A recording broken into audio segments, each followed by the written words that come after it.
In the name of the Father, Son and Holy Spirit. Amen. सभी सुनने वाले बहन भाइयों को प्रभु यीशु मसीह की जय। ਅੱਜ ਅਸੀਂ ਬਾਈਬਲ ਦੇ ਵਿੱਚੋਂ ਪਵਿੱਤਰ ਸ਼ਾਸਤਰ ਦੇ ਵਿੱਚੋਂ ਯਸ਼ਾਯਾ 41 ਦਾ 10 ਪੜਾਂਗੇ। ਮਤ ਡਰ क्योंकि मैं तेरे संग हूँ, इधर उधर मत ताक क्योंकि मैं तेरा परमेश्वर हूँ। मैं तुझे दृढ़ करूँगा और तेरी सहायता करूँगा। आपके धर्ममय दाहिने हाथ से मैं तुझे संभाले रहूँगा। ਇਹ ਵਰਸ ਦੇ ਵਿੱਚ ਸਾਨੂੰ ਉਹਨਾਂ ਨੇ ਪ੍ਰਭੂ ਨੇ ਯੀਸ਼ੂ ਨੇ 5 ਗੱਲਾਂ ਸਾਨੂੰ ਦੱਸੀਆਂ ਨੇ। ਸੋ ਇਹ 5 ਗੱਲਾਂ ਨੂੰ ਚੰਗੀ ਤਰ੍ਹਾਂ ਧਿਆਨ ਰੱਖੋ ਤੁਸੀਂ। ਕੀ ਆ ਕਿ ਮਤ ਡਰ। ਅੱਜ ਸਾਡਾ ਜਿਹੜਾ ਵੀ ਗੱਲਬਾਤ ਰਹੇਗੀ ਉਹ ਸਾਰੀ ਹੋਏਗੀ ਫੀਅਰ ਨਾਟ। ਇਹ ਜਿਹੜਾ ਮਤ ਡਰ ਸ਼ਬਦ ਆ ਇਹ ਪਵਿੱਤਰ ਸ਼ਾਸਤਰ ਵਿੱਚ 365 ਟਾਈਮਸ ਲਿਖਿਆ ਗਿਆ। ਸੋ ਤੁਸੀਂ ਇਹ ਦੇਖੋ ਇੱਕ ਸਾਲ ਦੇ 365 ਦਿਨ ਨੇ ਅਤੇ ਰੋਜ਼ ਤੁਹਾਨੂੰ ਪ੍ਰਭੂ ਸਾਡਾ ਕੀ ਕਹਿੰਦਾ ਕਿ ਮਤ ਡਰ। ਡੇਲੀ ਇੱਕ ਚੀਜ਼ ਕਹਿੰਦਾ। ਪਰ ਇੱਥੇ ਇੱਕ ਚੀਜ਼ ਸੋਚਣ ਵਾਲੀ ਆ ਕਿ ਸਾਨੂੰ ਕਿੰਨਾ ਚੀਜ਼ਾਂ ਤੋਂ ਡਰ ਰੱਖਣਾ ਵੀ ਚਾਹੀਦਾ। ਉਹ ਅੱਜ ਤੁਸੀਂ ਨੋਟ ਕਰੋ ਕਿ ਸ਼ਾਇਦ ਤੁਸੀਂ ਜਾਣਦੇ ਵੀ ਹੋ ਕਿ ਸਭ ਤੋਂ ਪਹਿਲਾਂ ਆਪਾਂ ਪ੍ਰਭੂ 'ਤੇ ਫੇਥ ਕਰਦੇ ਹਾਂ ਅਤੇ ਸਾਨੂੰ ਕੀ ਆ ਕਿ ਪ੍ਰਭੂ ਦਾ ਭੈ ਕਰਨਾ ਚਾਹੀਦਾ ਵਾ ਕਿ ਉਹਦੀਆਂ ਪੂਰੀਆਂ ਆਗਿਆਵਾਂ ਦਾ ਪਾਲਣ ਕਰਨਾ ਚਾਹੀਦਾ। ਇਸ ਕਰਕੇ ਸਾਨੂੰ ਪ੍ਰਭੂ ਕੋ ਡਰ ਕਰਨਾ ਚਾਹੀਦਾ। ਦੂਸਰੀ ਗੱਲ ਇਹ ਆ ਕਿ ਆਪਾਂ ਜਿਸ ਦੇਸ਼ ਵਿੱਚ ਰਹਿੰਦੇ ਹਾਂ ਉਹਦੇ ਲਾਜ਼ ਨੂੰ ਮੰਨ ਕੇ ਰਹਿਣਾ ਚਾਹੀਦਾ। ਉਹਨਾਂ ਤੋਂ ਵੀ ਡਰਨਾ ਹੀ ਚਾਹੀਦਾ ਕਿ ਉਹਦੇ ਡਰਾਂਗੇ ਤਾਂ ਉਹਦੇ ਅੰਡਰ ਰਵਾਂਗੇ ਅਤੇ ਸਾਡੇ ਕੋਲ ਕੋਈ ਗਲਤੀ ਨਹੀਂ ਹੋਏਗੀ ਅਤੇ ਖੁਸ਼ਹਾਲੀ ਦਾ ਜੀਵਨ ਬਤੀਤ ਕਰਾਂਗੇ। ਨੰਬਰ 3 ਕਿ ਜੋ ਵੀ ਸਿਆਣੇ ਨੇ ਸਾਡੇ ਤੋਂ, ਚਾਹੇ ਉਹ ਵੱਡੇ ਨੇ ਚਾਹੇ ਉਹ ਛੋਟੇ ਨੇ ਜਾਂ ਸਾਡੇ ਉਹ ਬਜ਼ੁਰਗ ਨੇ ਜਾਂ ਮਾਤਾ ਪਿਤਾ ਨੇ ਜਾਂ ਜਿਹਨੂੰ ਅਸੀਂ ਸਮਝਦੇ ਹਾਂ ਵੀ ਸਿਆਣੇ ਆ, ਉਹਨਾਂ ਕੋਲ ਵੀ ਸਾਨੂੰ ਡਰਨਾ ਚਾਹੀਦਾ। ਕਿਉਂ? ਅਸੀਂ ਉਹਨਾਂ ਕੋਲ ਸਿੱਖਿਆ ਲੈਣੀ ਆ ਇਸ ਸੰਸਾਰ ਦੇ ਵਿੱਚ ਸੁਖਮਈ ਖੁਸ਼ਹਾਲੀ ਜੀਵਨ ਬਿਤਾਉਣ ਦੇ ਲਈ। ਇਸ ਕਰਕੇ ਸਾਨੂੰ ਤਿੰਨਾਂ ਕੋਲ ਡਰਨਾ ਚਾਹੀਦਾ। ਹੁਣ ਆਪਾਂ ਗੱਲ ਆ ਕਿ ਫੀਅਰ ਨਾਟ ਪਰਮਾਤਮਾ ਨੇ 365 ਟਾਈਮਸ ਬਾਈਬਲ ਦੇ ਵਿੱਚ ਕਿਹਾ। ਅਤੇ ਉਹ ਕਿਉਂ ਕਿਹਾ? ਉਹਨੇ ਕਿਹਾ ਵੀ ਜੇਕਰ ਤੁਸੀਂ ਮੇਰੇ 'ਤੇ ਭਰੋਸਾ ਰੱਖਦੇ ਜੋ ਅਤੇ ਫਿਰ ਤੁਸੀਂ ਮਤ ਡਰੋ। ਉਹਦੇ ਵਿੱਚ ਗੱਲ ਕੀ ਆਉਣਾ? ਅੱਜ ਇੱਥੇ 2 ਚੀਜ਼ਾਂ ਅਸੀਂ ਨੋਟ ਕਰਦੇ ਹਾਂ ਕਿ ਡਰ ਪਹਿਲਾਂ ਹੈ ਕੀ ਚੀਜ਼ ਆ। ਡਰ ਕੀ ਚੀਜ਼ ਆ ਉਹ ਮੈਂ ਤੁਹਾਨੂੰ ਦੱਸਦਾ ਅੱਜ ਪੜ੍ਹ ਕੇ ਇਹਦੇ 'ਚੋਂ।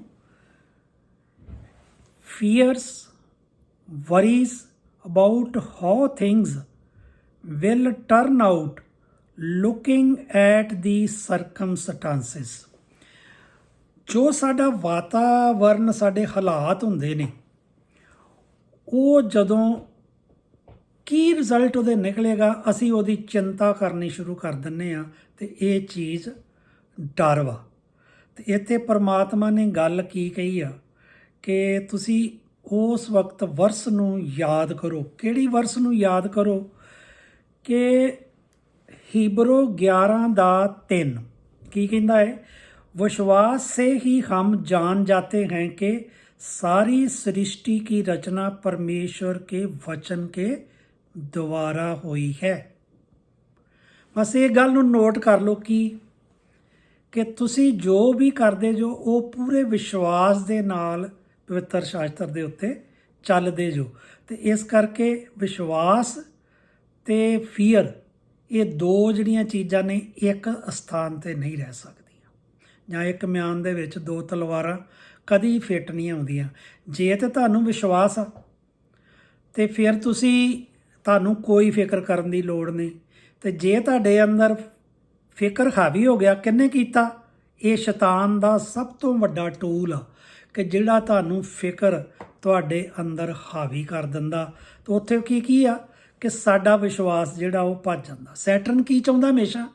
ਕਿ ਤੁਹਾਡਾ ਜਿਹੜਾ ਵਿਸ਼ਵਾਸ ਆ ਉਹ ਘਟ ਜਾਏ ਤੇ ਤੁਸੀਂ ਫਿਕਰਾਂ ਦੇ ਵਿੱਚ। ਫਿਕਰ ਇੱਕ ਐਸੀ ਇਹ ਜਿਹੜੀ ਚਿੰਤਾ ਤੇ ਦੁੱਖ ਆ ਇਸ ਚੀਜ਼ ਦਾ ਸਾਨੂੰ ਕਿ ਜਿਹੜਾ ਅਸੀਂ ਡਰਦੇ ਰਹਿੰਦੇ ਆ ਸਾਰਾ ਦਿਨ। ਇਹ ਕੀ ਕਰਦਾ? ਸਾਡੀ ਇਸ ਸ਼ਾਂਤਮਈ ਜ਼ਿੰਦਗੀ ਚੁਰਾ ਕੇ ਲੈ ਜਾਂਦਾ। ਡਰ ਇੱਕ ਚੋਰ ਆ, ਜਿਹੜਾ ਸਭ ਤੋਂ ਵੱਡਾ ਹਥਿਆਰ ਸੈਟਰਨ ਦੇ ਕੋਲ ਆ। ਉਹ ਕੀ ਕਰਦਾ? ਸਾਡੀ ਸਾਰੀ ਮਨ ਦੀ ਸ਼ਾਂਤੀ ਚੁਰਾ ਕੇ ਲੈ ਜਾਂਦਾ, ਸਾਡੀ ਖੁਸ਼ਹਾਲੀ ਲੈ ਜਾਂਦਾ। ਸੁਖਮਈ ਜੀਵਨ ਅਸੀਂ ਬਤੀਤ ਕਰਦੇ ਹਾਂ ਤੇ ਸਾਨੂੰ ਦੁੱਖ ਹੋਣੇ ਸ਼ੁਰੂ ਹੋ ਜਾਂਦੇ ਨੇ।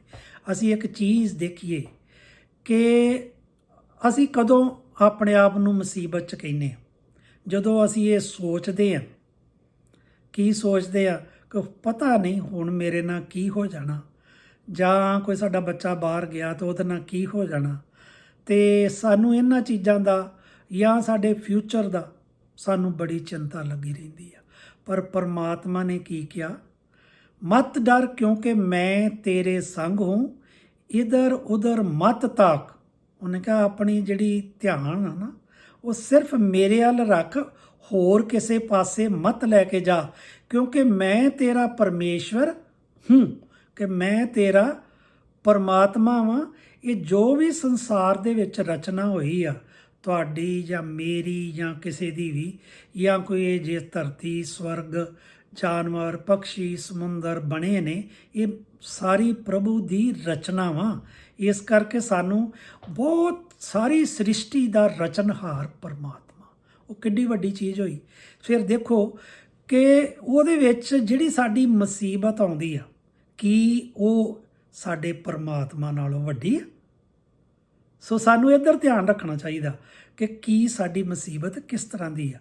ਜੇ ਤੁਸੀਂ ਪਰਮਾਤਮਾ ਦੇ ਹੱਥਾਂ 'ਚ ਖੇਡਦੇ ਜੇ ਤੇ ਫਿਰ ਤੁਸੀਂ ਕੀ ਕਰੋਗੇ? ਫਿਰ ਤੁਸੀਂ ਉਹਦੇ 'ਤੇ ਵਿਸ਼ਵਾਸ ਕਰੋਗੇ ਕਿ ਜੋ ਉਹਨੇ ਗੱਲ ਕਹੀ ਆ ਕਿ ਇੱਧਰ ਉਧਰ ਮਤ ਤਾਕ, ਕਿਉਂਕਿ ਮੈਂ ਤੇਰਾ ਪਰਮੇਸ਼ਰ ਹੂੰ, ਮੈਂ ਤੁਝੇ ਦ੍ਰਿੜ ਕਰੂੰਗਾ ਔਰ ਤੇਰੀ ਸਹਾਇਤਾ ਕਰੂੰਗਾ। ਕਹਿੰਦਾ ਤੈਨੂੰ ਮੈਂ ਮਜ਼ਬੂਤ ਕਰੂੰਗਾ, ਦ੍ਰਿੜ ਕਰੂੰਗਾ, ਤੇ ਤੇਰੀ ਸਹਾਇਤਾ ਮੈਂ ਹੀ ਸਿਰਫ ਕਰੂੰਗਾ। आपके धर्म में दाहिने हाथ में से तुझे संभाले रहूँगा। ਹੁਣ ਪਿਤਾ ਜੀ ਕਿੱਥੇ ਬੈਠੇ ਨੇ? ਪ੍ਰਭੂ ਦੇ ਦਾਇਨੇ ਹੱਥ ਬੈਠੇ ਨੇ।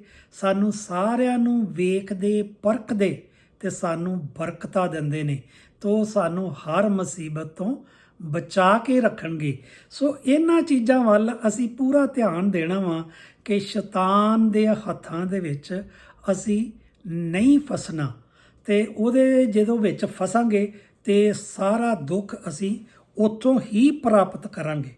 ਹੁਣ ਮੈਂ ਤੁਹਾਨੂੰ ਇੱਕ ਵਰਸ ਅੱਗੇ ਪੜ੍ਹ ਕੇ ਸੁਣਾਉਣਾ, ਤਿਮੋਥਿਓ 1:7, क्योंकि परमेश्वर ने हमें भय की नहीं पर सामर्थ और प्रेम और संयम की आत्मा दी है। परमात्मा ने सानू ਜਿਹੜੀ ਆਤਮਾ ਦਿੱਤੀ ਆ, ਤੁਸੀਂ ਉਹਦੇ ਬਾਰੇ ਦੇਖੋ ਕਿ ਕੀ ਆ। ਸਾਨੂੰ ਉਹ ਡਰ ਦੀ ਨਹੀਂ ਦਿੱਤੀ, ਤੇ ਉਹਨੇ ਸਾਡੇ ਨਾਲ ਪ੍ਰੇਮ ਔਰ ਸੰਯਮ ਦੀ ਆਤਮਾ ਦਿੱਤੀ। ਕੋਈ ਵੀ ਸਾਡੇ ਤੇ ਮੁਸੀਬਤ ਆਉਂਦੀ ਆ, ਅਸੀਂ ਡਰਦੇ ਆ, ਅਵਸ਼ ਡਰਦੇ ਆ, ਮਗਰ ਤੁਸੀਂ ਇਹ ਦਿਮਾਗ ਦੇ ਵਿੱਚ ਇੱਕ ਗੱਲ ਨੋਟ ਕਰੋ ਕਿ ਅਸੀਂ ਇਹਦੇ ਤੋਂ ਕੀ ਸਿੱਖਿਆ ਲਈ,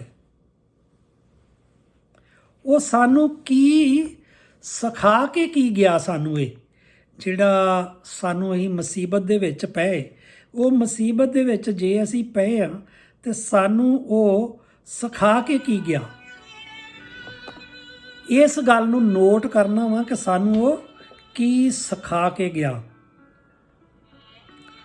ਸੋ ਹੁਣ ਅੱਗੇ ਮੈਂ ਵਰਸ਼ ਪੜ੍ਹਦਾ ਵਾਂ ਇਹਦੇ ਤੋਂ ਕਿ ਭਜਨ ਸੰਹਿਤਾ 91:5 ਦੀ 5 ਔਰ 6 ਦੋ ਵਰਸਿਸ ਮੈਂ ਤੁਹਾਡੇ ਸਾਹਮਣੇ ਪੜੂੰਗਾ।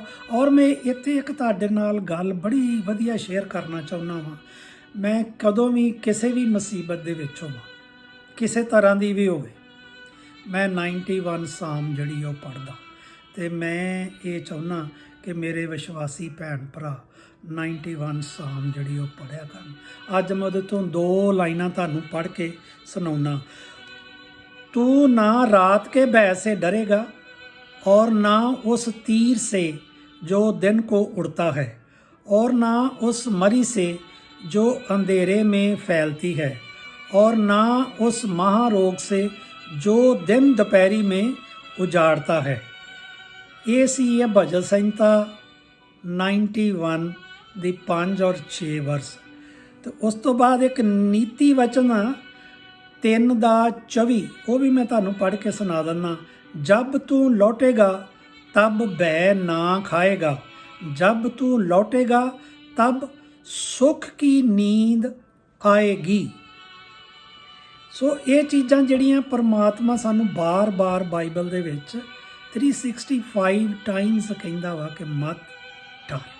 सो सानू ਜਿਹੜਾ ਉਹ ਡਰਨਾ ਜਿਹੜਾ नहीं चाहिदा। तूने मुख को देखकर मत डर, क्योंकि तुझे छुड़ाने के लिए मैं तेरे साथ हूँ। प्रभु यीशु ये जरमैया 1:8 ਵਿੱਚ ਸਾਨੂੰ ਕੀ ਲਿਖ ਕੇ ਕਿਹਾ, उनके मुख को देखकर मत डरो, क्योंकि तुझे छुड़ाने के लिए मैं तेरे साथ हूँ। जो है कि जेही वाणी है, जे परमात्मा दी वाणी है। प्रे यूहन्ना 4:18 में ਤੁਹਾਨੂੰ मैं अज पढ़ के सुना दिना। प्रेम में भय नहीं होता, जिथे प्यार होएगा उत्थे कोई भय नहीं, कोई डर नहीं होएगा। वर्ण सिद्ध प्रेम भय को दूर कर देता है। जिथे प्यार होएगा वो की करदा, साडा जिहड़ा डर आ वो दूर कर दिंदा, क्योंकि भय तो कष्ट होता है। जिहड़ा भय आ वो की चीज़ आ, वो सिर्फ कष्ट है। और जो भय करता है वह प्रेम में सिद्ध नहीं हुआ। तो जिहड़ा डरदा वा वो प्रेम विच पूरा परफेक्ट नहीं होया। इस करके इन्हां गल्लां नूं नोट करो।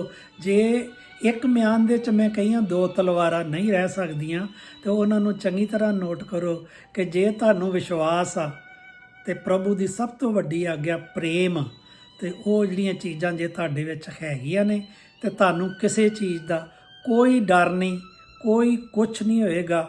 ਤੇ ਫੇਥ ਕਿਸ ਤਰ੍ਹਾਂ ਸਾਨੂੰ ਅਸੀਂ ਕੀ ਕਹਿੰਦੇ, ਉਹਦਾ ਕੀ ਹੈ, ਕੀ ਹੈ ਚੀਜ਼ ਅਸੀਂ ਫੇਥ ਬਿਲੀਵਸ ਵਿਦਆਊਟ ਸੀਇੰਗ ਦਾ ਡਿਜ਼ਾਇਰ ਰਿਜ਼ਲਟ, ਇਹ ਫੇਥ ਆ।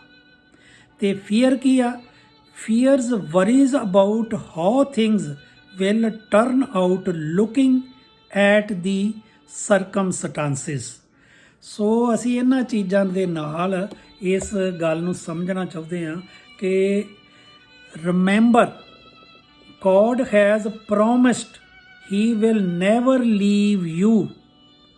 ਪਰਮਾਤਮਾ ਨੇ ਸਾਡੇ ਨਾਲ ਇੱਕ ਵਚਨ ਕੀਤਾ, ਵਚਨ ਬੰਧਿਆ ਹੋਇਆ ਕਿ ਉਹ ਕਹਿੰਦਾ ਮੈਂ ਤੁਹਾਨੂੰ ਕਦੀ ਨਹੀਂ ਛੱਡੂੰਗਾ। ਡਿਟਰੀਮਨੀ 31:6 ਦੇ ਵਿੱਚ ਇਹ ਗੱਲ ਜਿਹੜੀ ਆ ਲਿਖ ਲਿਆ। ਤੇ ਡਰ ਸਾਨੂੰ ਕੀ ਆ, ਸਾਡੀ ਸ਼ਾਂਤੀ, ਖੁਸ਼ਹਾਲੀ, ਸੁੱਖ, ਚੈਨ, ਨੀਂਦ, ਸਾਡੀ ਸਭ ਕੁਝ ਖੋਹ ਲੈਂਦਾ। ਇਹ ਇੱਕ ਬਹੁਤ ਵੱਡਾ ਚੋਰ ਆ, ਇਹ ਸਾਡਾ ਦੁਸ਼ਮਣ। ਇਸ ਕਰਕੇ ਸਾਨੂੰ ਇਹ ਤੋਂ ਨਹੀਂ ਡਰਨਾ ਚਾਹੀਦਾ। ਤੇ ਸਾਨੂੰ ਕੀ ਕਰਨਾ ਚਾਹੀਦਾ ਕਿ ਸਭ ਤੋਂ ਜ਼ਿਆਦਾ ਪਰਮਾਤਮਾ 'ਤੇ ਵਿਸ਼ਵਾਸ ਕਰਕੇ ਉਹਦੇ 'ਤੇ ਫੇਥ ਕਰਨਾ ਚਾਹੀਦਾ। ਤੇ ਉਹਨੇ ਜੋ ਸਾਡੇ ਨਾਲ ਵਾਅਦੇ ਕੀਤੇ ਆ, ਉਹ ਕਹਿੰਦਾ ਵੀ ਮੇਰਾ ਵਾਅਦਾ ਕਦੀ ਨਹੀਂ ਟਲੂਗਾ। ਸੋ ਇਹਨਾਂ ਚੀਜ਼ਾਂ ਨੂੰ ਵੇਖਦੇ ਹੋਏ ਅਸੀਂ ਪਰਮਾਤਮਾ ਦੇ ਹੋਰ ਸ਼ਬਦ ਤੁਹਾਨੂੰ ਕੀ ਸਮਝਾਉਂਦੇ ਆ, ਉਹ ਤੁਸੀਂ ਨੋਟ ਕਰੋ। ਇਸ ਤਰ੍ਹਾਂ ਮੈਂ ਕੁਝ ਪੜ੍ਹ ਕੇ ਸੁਣਾਉਣਾ ਤੁਹਾਨੂੰ ਇਹਦੇ 'ਚੋਂ ਕਿ God is never surprised by our circumstances। ਜਿਹੜੇ ਸਾਡੇ ਹਾਲਾਤ ਬਣਦੇ ਨੇ ਡਰਨ ਦੇ, ਤੇ ਸਾਨੂੰ ਉਹਦੇ 'ਚ ਪਰਮਾਤਮਾ ਸਾਨੂੰ ਸਰਪ੍ਰਾਈਜ਼ ਕਦੀ ਨਹੀਂ ਕਰਨਾ ਚਾਹੁੰਦਾ ਕਿ ਤੁਹਾਨੂੰ ਉਹ ਡਰਾਵੇ। ਤੇ ਸਾਨੂੰ ਇਹ ਕਦੋਂ ਕੀ ਕਰਨਾ ਚਾਹੀਦਾ ਵਾ, ਪਰਮਾਤਮਾ ਨੇ ਕੀ ਕਿਹਾ, He is sovereign and knows everything, He even knows our future। ਜਰਮਈਆ 29:11 ਦੇ ਵਿੱਚ ਜਿਹੜੀ ਚੀਜ਼ ਲਿਖੀ ਆ, ਉਸ ਚੀਜ਼ ਨੂੰ ਯਾਦ ਕਰੋ ਕਿ ਪਰਮਾਤਮਾ ਸਾਡਾ ਸੋਵਰਨ ਔਰ ਸਾਡਾ ਫਿਊਚਰ ਜਿਹੜਾ ਵਾ ਉਹ ਸਾਰਾ ਜਾਣਦਾ ਵਾ। ਉਸ ਤੋਂ ਬਾਅਦ ਗੋਡ ਜੀ ਨੇ ਸਾਨੂੰ ਗੱਲ ਦੱਸੀ ਆ, remember God can work your circumstances out for good। ਦੇਖੋ ਰੋਮਨ 8 ਦੇ ਵਿੱਚ 28 ਚ ਲਿਖਿਆ ਹੈ, remember God can work your circumstances out for good no matter how bleak they appear. Satan will try to convince you that your situation is the exception, but Satan is a liar. God said all things. ਇਹ ਸਾਰੀਆਂ ਚੀਜ਼ਾਂ ਪਰਮਾਤਮਾ ਨੇ ਕਹੀਆਂ। ਸਾਨੂੰ ਇਹ ਤੇ ਕੀ ਇੱਕ ਸਿੱਖਿਆ ਲੈਣੀ ਚਾਹੀਦੀ ਆ ਕਿ stop asking why did this happen. ਸਾਨੂੰ ਇਹ ਭੁੱਲ ਜਾਣਾ ਚਾਹੀਦਾ ਕਿ ਇਹ ਕਿਉਂ ਹੋਇਆ। ਸਾਨੂੰ ਕਦੀ ਜਿਹੜਾ ਇਹ ਕੁਐਸਚਨ ਜਿਹੜਾ ਨਹੀਂ ਕਰਨਾ ਚਾਹੀਦਾ। Remind your self of all God has done for you. Be like David, who reminded himself of all God had done for him. Remember all the times God has been with you and you faced your gains. ਹਮੇਸ਼ਾ ਯਾਦ ਰੱਖੋ ਪਰਮਾਤਮਾ ਸਾਡੇ ਨਾਲ ਆ ਤਾਂ ਉਹ ਬਹੁਤ ਵਧੀਆ ਤੋਂ ਵਧੀਆ ਸਾਡੇ ਗੱਲ ਕਰੇਗਾ। Remind yourself, God is bigger than whatever you fear. ਜਿਸ ਗੱਲ ਤੋਂ ਡਰਦੇ ਜੋ ਤੁਸੀਂ ਇਹ ਇੰਨੀ ਕਿ ਗੱਲ ਤੋਂ ਡਰਦੇ ਜੋ, ਪਰਮਾਤਮਾ ਸਾਡਾ ਕਿੰਨਾ ਵੱਡਾ। ਸੋ ਇਸ ਕਰਕੇ ਪਰਮਾਤਮਾ ਨੂੰ ਉਦੋਂ ਯਾਦ ਕਰੋ ਕਿ ਸਾਡੀ ਸ੍ਰਿਸ਼ਟੀ ਦਾ ਰਚਨਹਾਰ ਪਰਮਾਤਮਾ, ਤੇ ਤੁਸੀਂ ਨਾ ਡਰੋ ਛੋਟੀ ਜੀ ਗੱਲ ਤੋਂ, ਤੇ ਵਿਸ਼ਵਾਸ ਰੱਖੋ ਪਰਮਾਤਮਾ ਦੇ ਉੱਤੇ। ਸੋ ਇਹ ਚੀਜ਼ਾਂ ਸਾਨੂੰ ਜਿਹੜੀਆਂ ਇਹ ਦੱਸਦੀਆਂ ਨੇ। ਫਿਰ ਉਦੋਂ ਕੀ ਕਰੋ ਇੱਕ ਚੀਜ਼ ਨੂੰ ਕਿ visualize yourself placing whatever scare you into God's hand. He has a large capable hands. Then take a deep breath and picture yourself walking away because he got this. ਸੋ ਇਹ ਆ ਕਿ ਆਪਣੀ picture ਬਣਾਓ, visualise ਕਰੋ, ਤੇ ਤੁਸੀਂ ਕੀ ਆ ਉਹ ਸਭ ਕੁਝ ਜਿਹੜਾ ਉਹ ਜਿੱਤ ਗਏ ਜੋ। ਹੁਣ ਮੈਂ ਆਪਣੇ ਭੈਣ ਭਰਾਵਾਂ ਦੇ ਲਈ ਪ੍ਰਾਰਥਨਾ ਕਰੂੰਗਾ। A prayer for facing your fears. Father, I bring my fear before you. I know you are almighty.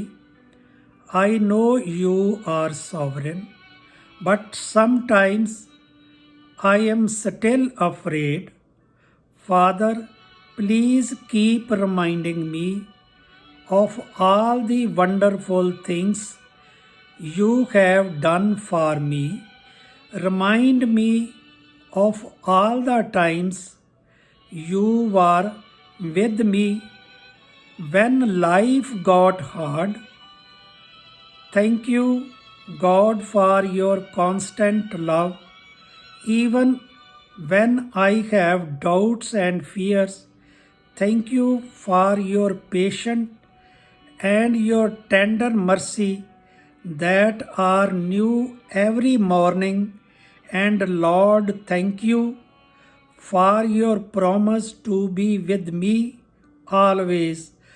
I love you, Lord, and I pray this is in your Son's most holy and precious name, in Jesus' name, amen. God bless you, my sister and brothers, and God is peace with you. Thank you, thank you, thank you.